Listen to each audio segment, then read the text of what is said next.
Ikaw rin ang producer. Ako rin producer at bida din. So, alam mo yun, hindi ko alam kung mapoproduce ba namin, mabubuo ba namin, at mabubuhay ba namin ang multo. Pero yun nga, may mga tao at may mga entities, may mga brand na maniniwala sa'yo at kakampi ka. Kaya ayun, nabuhay po namin ang multo. Yes! Hindi ka naman mapapamura sa pelikulang ito.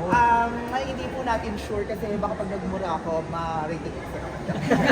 Eme lang, charot. Bakit itong material na to, material? Ano Kasi- meron dito sa movie? Ito po, gusto ko lamang po kasi ako bilang isang bakla, alam ko sa sarili ko lang hirap na hirap po magmahal sa mundo, sa ganitong klaseng mundo. So, minsan po dinededma ka, minsan yung mga ibang tao, deadma sila sa kung sino ka.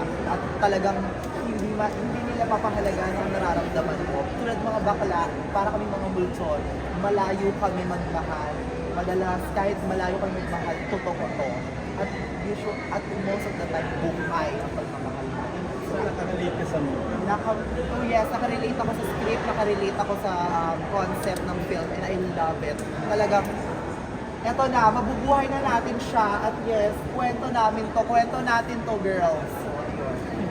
Sasa, kumusta ka na after ng Yes.